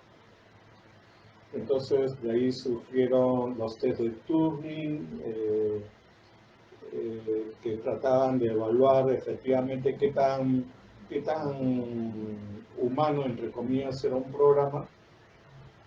Pero a medida que ha ido pasando el tiempo, nos encontramos de que esa definición, que es en cierta forma una especie de deseo, vamos a decir, una caja negra que nos ofrece, digamos, lo que dice el término, una inteligencia artificial, es decir, una especie de persona hecha, construida por nosotros.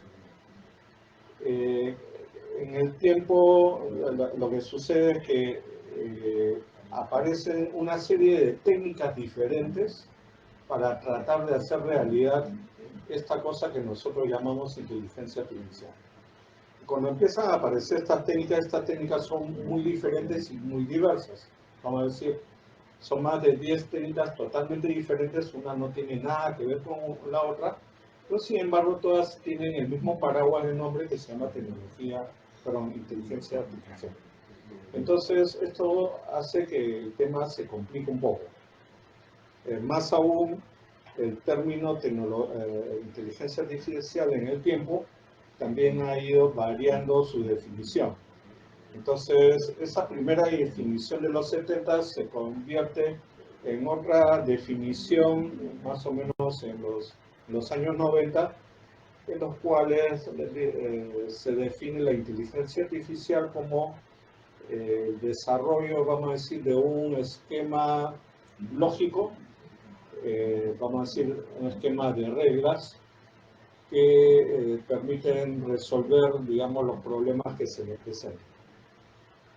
Entonces ya estamos en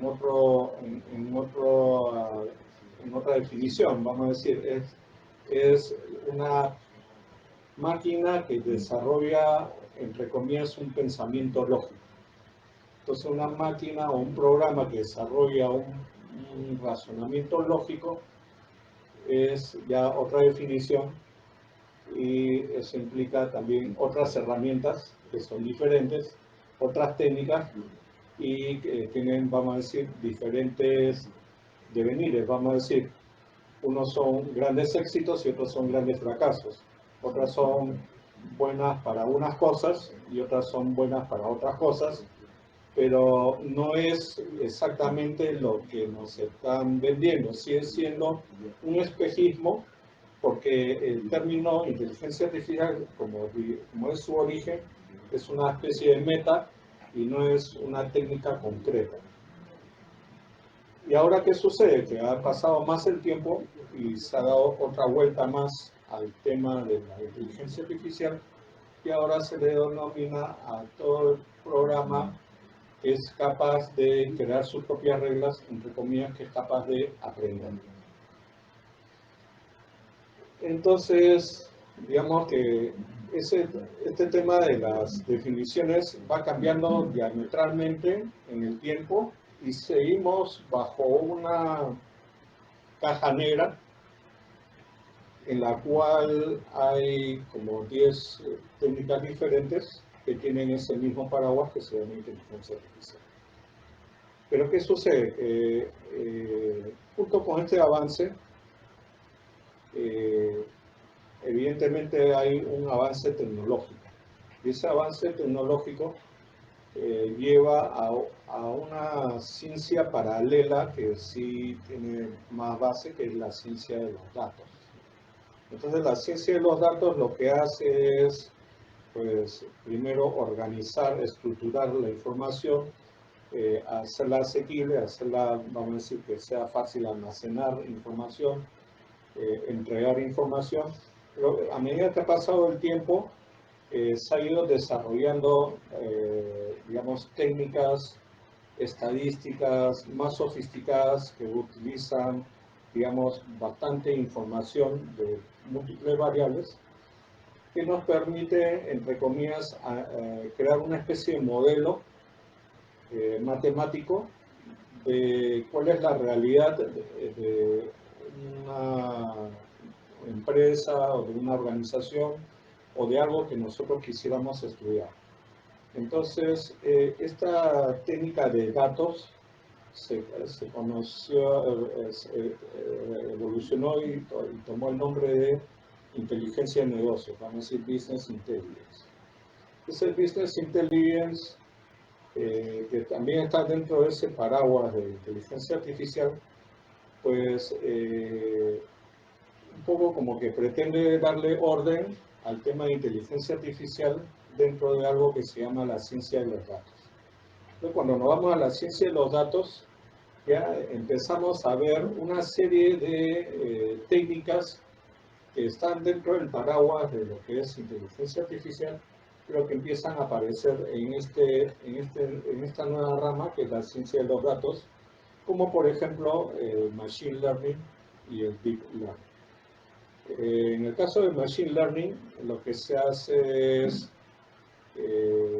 se analizan bastante data, pero también se hace data prospectiva, es decir, se hace una proyección de datos y se hacen ya no preguntas sobre el modelo, vamos a decir, sobre cómo funcionan las cosas, sino buscan modelos predictivos. Cuando se busca un modelo predictivo, nos vamos a una técnica que se llama Machine Learning, que es también parte de lo que viene a ser inteligencia artificial. Sin embargo, Deep Learning es otra técnica nueva que está basada en lo que vienen a ser las redes neuronales. Y acá sí me voy a tener un poquito más sobre el tema de las redes neuronales, porque hay demasiado mito con respecto a este término. Veamos. En los años 70 se venía, digamos, venía una influencia muy grande de la parte de la ciencia ficción por el tema de la inteligencia artificial, pero también había una influencia muy grande de unas ciertas corrientes hinduistas, ¿se acuerdan de la revolución sexual de los 60, donde se puso de moda mucho el Hare Krishna, esas corrientes hindúes en las cuales todo era buena vibra, las vibraciones, ¿se acuerdan de eso? Bueno, eso hizo de que se tuviera una concepción inicial en los 70s en la que se pensaba que el desarrollo, el procesamiento de la inteligencia era un procesamiento de tipo electrónico. De hecho, cuando se empiezan a aparecer los primeros equipos tipo TACACS, vamos a decir, escáneres, digamos, electrónicos del cerebro, se empezaba a identificar, digamos, pulsos eléctricos en diversas partes del cerebro y se pensaba que todo el procesamiento era electrónico. Entonces, basado en esa idea electrónica, bueno, algunas personas identificaron las neuronas, vieron que tenía unas conexiones, pensaron de que esas conexiones eran como cables eléctricos y que esos cables eléctricos pues hacían varias conexiones. Entonces teníamos una neurona que tenía, vamos a decir, una entrada y podía tener 2 salidas, 3 salidas. Entonces matemáticamente se creaban, entre comillas, funciones que tenían una entrada, 2 salidas, 3 salidas, y se creó una especie de matemáticas desarrolladas en base a esas redes, entre comillas, neuronales. Posteriormente, en los 80 nos dimos cuenta de que el procesamiento en el cerebro en la realidad no es electrónico. Es un procesamiento bioquímico, incluso las últimas tendencias son que son incluso mucho más allá de la bioquímica. Hay partes que todavía no se llegan a comprender exactamente bien cómo es que funcionan, pero definitivamente no son de tipo electrónico. Entonces, esto es muy importante, ¿por qué? Porque es como querer aprender a manejar un auto viendo solo el velocímetro. Entonces, nosotros vemos el velocímetro, vemos unas señales eléctricas que son las que están en el cerebro y pensamos que solo viendo el velocímetro vamos a poder manejar un auto, ¿no? Vamos a saber manejar el auto. Y eso es imposible. Por otro lado, si nosotros empezamos a hablar de la electrónica real del cerebro, vamos a ver que es bien diferente a esas redes neuronales que, vamos a decir, los matemáticos desarrollaron en los años 70. Empezando con que cada una de las neuronas no se conecta a 2 o 3 neuronas, sino se conecta a 400.000 o 500.000 células diferentes. Entonces no es que tenga 3 salidas o 4 salidas, sino tiene 500.000 salidas. Y lo otro es que en el cerebro nosotros tenemos 100.000 millones de neuronas. Entonces no son poquitas, digamos, para el tema de procesamiento. Si fuese solamente electrónico, pero el tema es que ni siquiera es electrónico. Eso es solamente el tema de señales, vamos a decir, esas señales, cómo nacieron, cómo surgieron, cómo se procesaron, no tienen ningún tipo de origen electrónico. Es un origen bioquímico y hay algo más allá, incluso de la parte bioquímica. Algunos dicen que es incluso cuántica. Y bueno, evidentemente la gente creyente piensa que hay algo más que es la parte espiritual, pero bueno. El tema es que definitivamente no es solamente electrónico. Es como, ¿se acuerdan de los famosos experimentos que se hacían con las ranitas disecadas que le ponían electricidad y las ranitas saltaban. Pues bueno, ese tema solo funciona para eso, vamos a decir, para temas de tipo motor, pero no para procesamiento mental, ¿no? El procesamiento mental no funciona así, ¿ok? Y desgraciadamente este esquema de redes neuronales se ha difundido mucho y ha creado una base matemática para la construcción del Deep Learning, de varias técnicas que están dentro de lo que viene a ser la inteligencia artificial blanda, que es realmente, vamos a decir, muy ineficiente en su procesamiento y que tiene muchas fallas. Pero evidentemente ustedes en los medios, ustedes nunca van a escuchar de que la inteligencia artificial haya fallado en algo. Pero vean ustedes sus celulares, cuando ustedes escriben y el corrector de inteligencia artificial les corrige, van a ver que ustedes escriben bien y el corrector les pone otra palabra que ustedes no querían poner.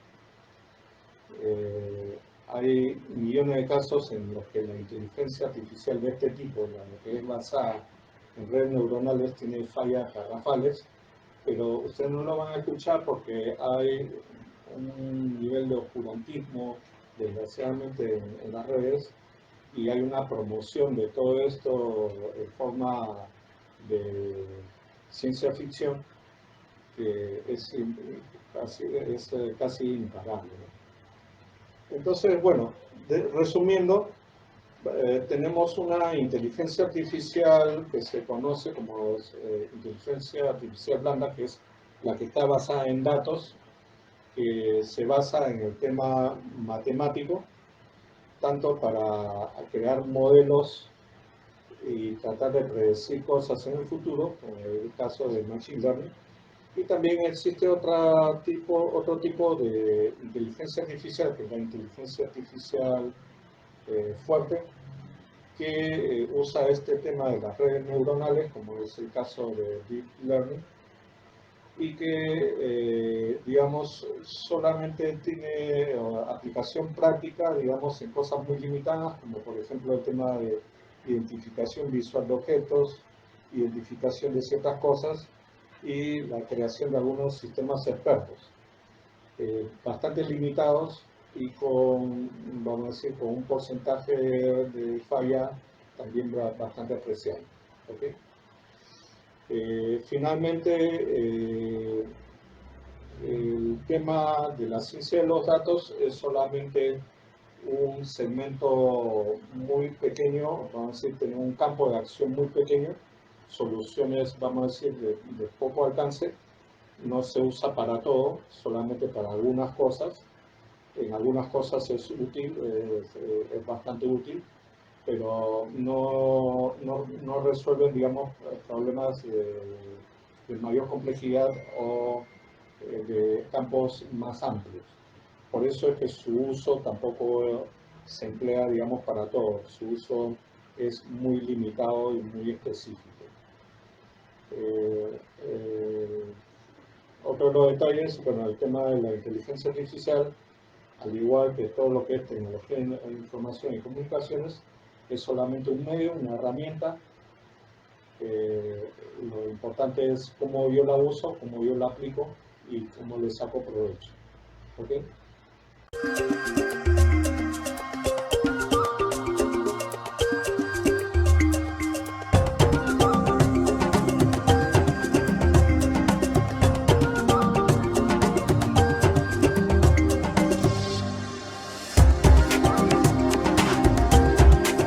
Buenas amigos, ¿cómo están? Desde Perú Opinión, un pequeño programa más, una nota de collage.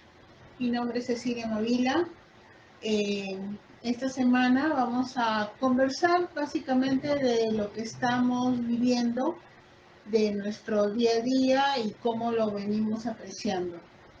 Les comento que hemos estado haciendo trámites y hemos visto la dificultad que está teniendo todo el público para sacar sus documentos personales, algo que es muy increíble, ¿no? de aceptar.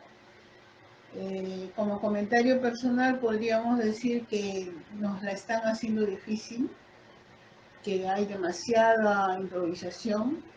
Por ejemplo, yo personalmente he tenido que irme a Arequipa a tramitar un pasaporte. Con eso estamos notando que hay muchas maneras de hostigar al ciudadano. No es necesario que te digan somos una dictadura y te vamos a poner la tanqueta en la puerta.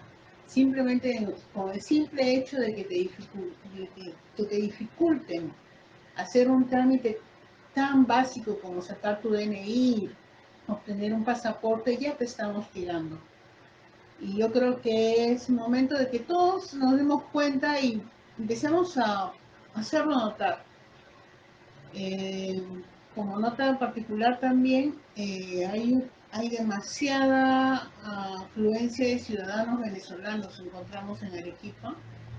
Es una cantidad muy grande y el comentario de los vecinos del local de migraciones en Arequipa nos decía que es impresionante todos los días la cantidad de venezolanos que llegan y por atender a los ciudadanos venezolanos, las citas para los ciudadanos peruanos parece que fueran suspendidas. Cuando nosotros llegamos a hacer el trámite del pasaporte, una cita que pedimos el 10 de diciembre del año pasado, encontramos que ya mucha gente a la que le habían dado cita simplemente no le estaban atendiendo y le estaban diciendo que había que reprogramar todo. Llegó una chica a la cola donde estábamos los peruanos esperando nuestra cita a decirle que en Tacna estaban dando cita para la gente de Arequipa. Y había gente de Arequipa que se estaba organizando para irse. Mucha gente dice que los ciudadanos que están haciendo sus trámites que son migrantes venezolanos están saliendo con pasaporte peruano, cosa que es muy rara. No sabemos qué está pasando con los trámites y no solamente es con los pasaportes. Los DNIs tienen mucha dificultad, dicen que no hay material para entregar DNIs y los brevetes también están formando parte de un trámite muy raro, una demora muy inusual y todo esto incurre en que el ciudadano tiene que manejar sin documentos. ¿Qué está pasando con nuestras autoridades? ¿En qué están invirtiendo su tiempo y su dinero? ¿Por qué hay tanta incongruencia entre la data de RENIEC con la data de pasaportes? Hay gente que cuando llega a la cola de migraciones le dicen que tiene multas de RENIEC de hace 10 años. Multas que ya por supuesto ya han estado muy anuladas y que con la urgencia del trámite tú vas y pagas simplemente en el Banco de la Nación, pero que si tú hubieras podido enterarte en el momento que te dieron tu cita, tú hubieras ido a RENIEC y te hubieran dado tu sticker diciendo, bueno, esa multa ya fue perdonada, ya fue condonada, y te hubieras ahorrado ese dinero. Ahora, yo me pregunto, ¿tenemos gobierno digital? ¿Cómo es posible que digan que tenemos un gobierno digital y haya funcionarios que son incapaces de empatar RENIEC con migraciones? Que no te puedan decir, ya, ok, tienes una cita, pero para sacar esta cita tienes que ir a regularizar. Entonces abusan de la gente porque llegado el trámite, llegado el momento de la cita, simplemente tienes que ir a pagar algo que podría haber sido un ahorro para esa persona. Una regularización simplemente en RENIEC y se hubiera dado cuenta, pero son cosas que te enteras en el camino y cosas que no puedes afrontar. Hay gente que puede pagarlo y bueno, puede hacer un sacrificio y hacer el trámite, puede comprar un pasaje e irse a otra provincia para tramitar sus documentos, pero las personas que no pueden, ¿qué hacen? ¿A alguien le importa a esas personas? ¿Al señor Pedro Castillo le interesa? ¿Por qué no hacemos una chancha para ver si el señor Pedro Castillo piensa o qué necesita para pensar en el pueblo del que tanto se llena la boca. Todos sus discursos son pueblo, pueblo, pueblo, pueblo. Invoca al pueblo. El pueblo está pidiendo su salida y ahí sí no lo escuchan. Haga su trabajo, señor Castillo. Ok, llegó al poder con medios, con fraude, con lo que sea, pero al menos no dé vergüenza. Por favor, hagamos todos nuestro trabajo, denunciemos, no solo redes sociales. Y si te llega el momento de dar la cara, no tengas miedo. Simplemente alza tu voz. En la web de Perú Opinión podemos aceptar tus denuncias si es que deseas hacerlas con medios por el correo, por las redes sociales. Y bueno, unamos todos los casos y vayamos para adelante. No hay otra forma. La vacancia quizás no se ve. Y si se da, va a ser un laberinto que todo el mundo va a querer sacarse los ojos para llegar. Entonces, esperemos que las personas que toman las decisiones reflexionen un poco. Y ya te la estás llevando, pero haz algo, Pedro Castillo. Pasando a otro tema, estábamos viendo que a nivel internacional, no lo he visto en Canal 5, no lo he visto en Canal 2, pero a nivel internacional mucha gente está protestando por el hostigamiento de que están siendo objeto los ciudadanos por el simple hecho de no pasar por el aro y vacunarse. Y no solamente vacunarse, sino simplemente que tienes que justificar que estés vacunado para ir con un papelito a mostrarlo y que te dejen pasar a hacer un trámite, a viajar, simplemente eso es hostigamiento. Eso no es ninguna política de sanidad pública, señores. Yo me he vacunado porque he tenido que hacerlo, pero no me gusta que para entrar a comprar mis cosas tenga que estar presentando un papelito, demostrando sí me vacuné. ¿Qué clase de empatía es esa? ¿Acaso tenemos empatía con las personas que no tienen la posibilidad de cumplir con el trámite, con las personas que tienen la creencia de que no necesitan vacunarse? Respetémonos todos, respetemos la voluntad de todas las personas, por favor. Antes han llegado al extremo de ponernos ciudadano contra ciudadano. En las redes sociales la gente denunciando, hay una persona que no se pone la mascarilla correctamente, policía, ven a tal dirección. ¿Qué es esto? ¿Somos criminales por querer respirar, por no ponernos un bozal? No, señores, no somos criminales, somos personas que pensamos un poco y tenemos derecho a pensar diferente. Y tenemos derecho de que se respete nuestra opinión también. Hay mucha gente que va por la calle y ya parece que se pone ¿por qué no se ponen un traje espacial? Si es que tanto les gusta. Pero respeten a que no quiere hacerlo. No es posible que estemos en esa situación. No somos criminales y no podemos estar ciudadano contra ciudadano, persona contra persona, vecino contra vecino. Ese enfrentamiento al que nos llevan las malas decisiones debe parar y debemos saber defendernos, debemos saber conversar. Dialogando se entiende la gente, pero no podemos estar en esta situación más. Queremos hablar de política, queremos hablar de educación, ok, hagámoslo todos, participemos todos. ¿Por qué no? ¿Por qué no simplemente nos escriben si quieren manifestar su opinión? Todas las voces van a ser escuchadas acá, pero con respeto. Eso es lo único que le pedimos a todos.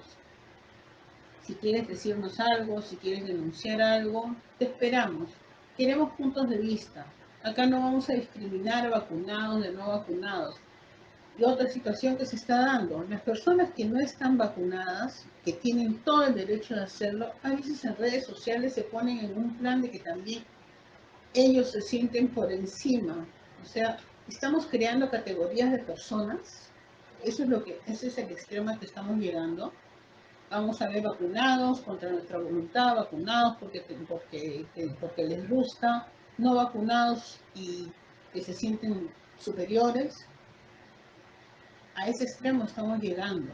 Políticas públicas que son obsoletas. Ya en Europa están despertando, en Canadá están despertando, y acá seguimos con el tema de la mascarilla. Nos impiden ir a la playa, nos impiden ir a hacer en las veredas, tenemos que estar con el bozal.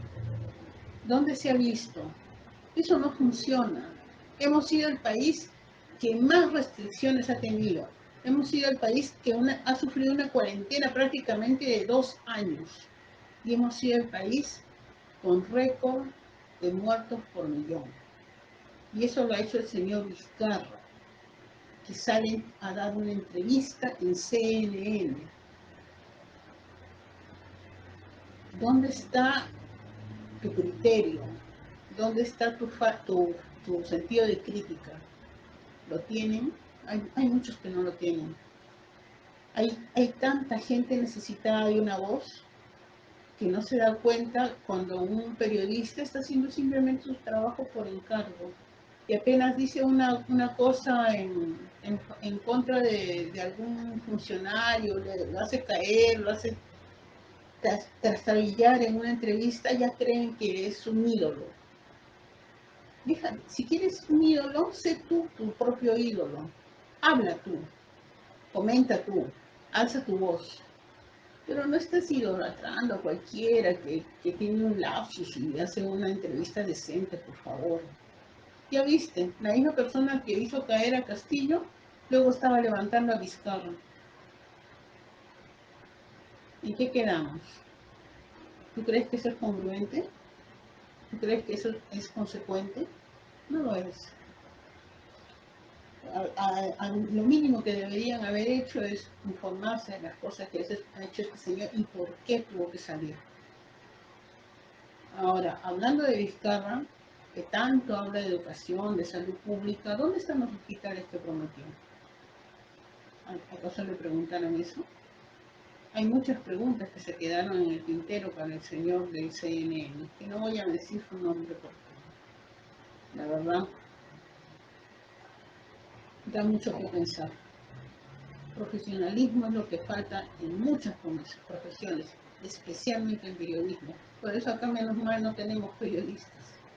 Simplemente somos ciudadanos que hemos salido de Twitter, de Facebook y que queremos hablar. Y que no tenemos miedo de hacerlo, como muchos sí lo tienen. Hablemos de educación un poquito. Ya van a empezar las clases escolares. Hay muchos niños que han pasado cuarto y quinto de secundaria y que no tienen absolutamente nada de base para postular a la universidad.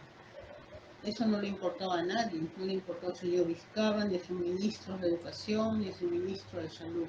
Simplemente dio una orden para que todos los profesores asuman una educación a distancia para la cual no estaban preparados. No tenían los implementos, no tenían las herramientas, los niños tampoco tenían la disciplina para llevar a cabo esa tarea. Hubiera sido decente que aunque sea un año o medio año, diga el señor Vizcarra que se suspendían las clases y que se retomarían cuando los profesores tengan una metodología idónea para dar enseñanza. Pero sacaron unos activistas a dar clases a distancia, actores, opinólogos. Esos son los que han dado las clases por Canal 7 para muchos niños, contaminándoles la mente con tonterías. Sí ha habido cursos interesantes. En las ciencias duras es difícil que hagan ese tipo de alienación, pero en todo lo que es sociales, el mensaje siempre ha sido la igualdad, la equidad, la falta la anulación de la competitividad. Están anulando a todos nuestros niños. Están anulándole su sentido de independencia, su sentido de superación. Ese es el mensaje, mediocridad, igualdad en el medio, para que nadie destaque. Muchos niños están con esa mentalidad y lo veo, en muchos casos. El niño tiene que ser crítico, el niño tiene que tener competencia, el niño tiene que tener un incentivo. Ojalá se diera eso ahora con las clases presenciales, que a muchos niños los van a obligar a vacunarse para entrar al colegio. Esa es nuestra libertad de elección, esa es nuestra libertad de independencia.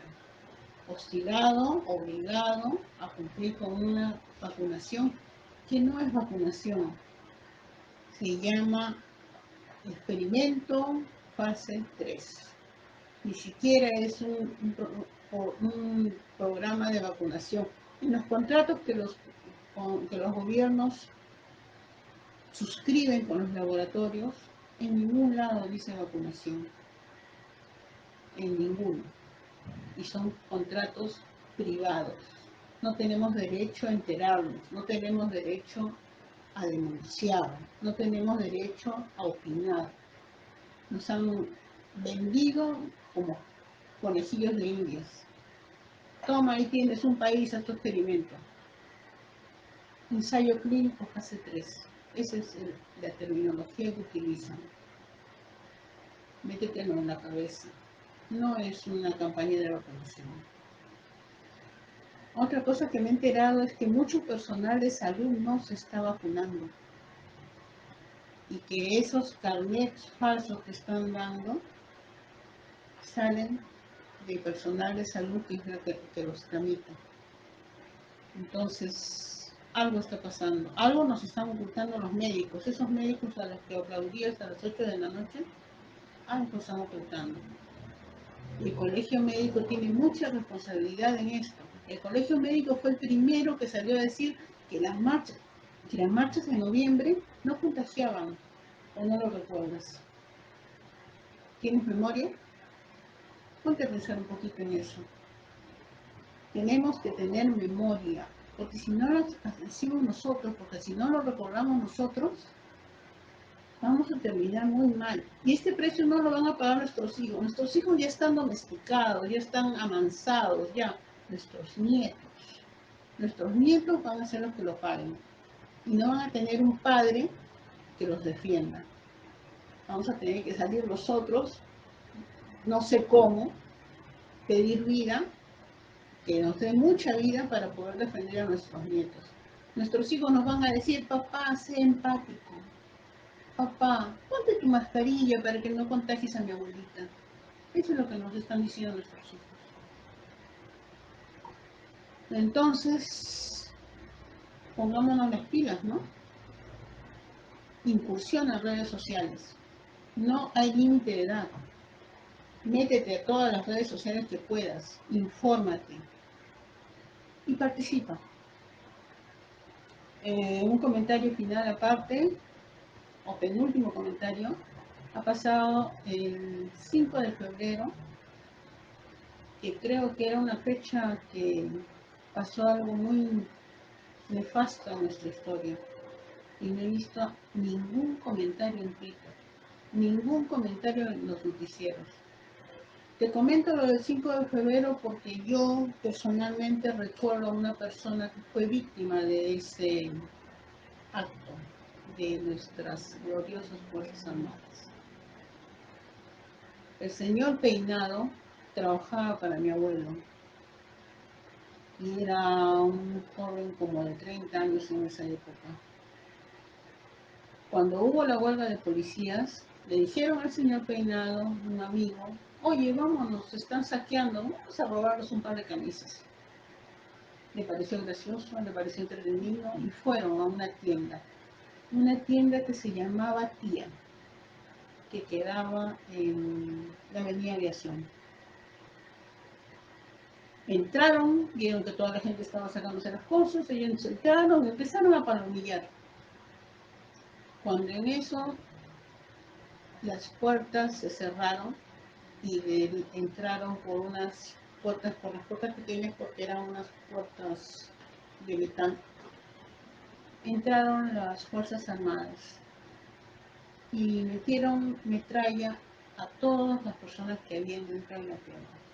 Mujeres, niños, trabajadores, choros, palomillas, todos. Este señor se salvó porque se hizo un muerto tirándose al suelo debajo de unas personas. El señor Peinado amaneció en un arenal en Villa El Salvador y se rodó en la madrugada mientras los soldados estaban distraídos, porque él vio que había soldados enterrando gente. Llamó a mi abuelo de un grifo, porque en esa época no había teléfonos en todas partes. Para poner una línea en esa época tú tenías que esperar 2 años, y si tenías suerte. Consiguió un teléfono en un grifo, llamó a mi abuelo fue después del toque de queda en una camioneta con un trabajador a buscarlo y lo trajeron a la casa donde funcionaba el taller de mi abuelo. Mi abuelo tenía un taller de carpintería. El señor Peinado quedó loco. No tuvo mucho tiempo después de estos sucesos de acuerdo. Poco a poco fue perdiendo la razón hasta quedar prácticamente como un oráculo. ¿Cuántas personas como el señor Peinado salieron de ese lugar? ¿Cuántas personas murieron? El señor Peinado contaba que había niños con sus madres enterrados. ¿Por qué nadie habla de esto? ¿Por qué nadie más lo recuerda? ¿Por qué a nadie le importa? Las Fuerzas Armadas fueron capaces de destruir hasta los parientes de las personas que fueron masacradas. ¿Quién sabe? En esa época no había redes sociales, no había internet, no había noticias. Todas las noticias eran parametradas, tengo entendido, por un organismo que se llamaba Sinamos. El señor Peinado tuvo que terminar sus días en una silla con su familia. Y lo cuento yo porque el señor Peinado nunca más lo pudo contar. ¿Y cómo me enteré yo? Por lo que él contaba en el taller, en medio de su locura, en sus momentos lúcidos. Mi abuelo le dio trabajo hasta cuando pudo. El señor Peinado murió y lo enterraron en un cementerio. Presbítero Maestro está enterrado el señor Peinado. Ese era su apellido. Eso es lo único que sé. Pero como él, debe haber habido muchas personas que han quedado mal por ese evento. Y es muy lamentable que no tengamos memoria. Es muy lamentable que haya personas que callan. Yo estoy cansada particularmente de las personas que callan, de los cobardes. Eso era lo que quería decir sobre este evento. Vamos a despedirnos. Esperamos que nos escriban a las redes sociales, que nos manden correos a la web. No se olviden, por favor, de un tarro de agua para los animalitos callejeros. Y seamos cada día mejores personas. Involucrémonos, como siempre les digo, por favor. No pasemos de largo. Si tenemos la oportunidad de ayudar, hagámoslo. Si tenemos la oportunidad de hablar, hagámoslo. No desaprovechemos ninguna oportunidad. Porque hoy día estamos aquí, mañana solamente va a estar nuestra voz. Y lo que quede va a ser para nuestros hijos. Dejémonos el ejemplo de ser una persona que lucha.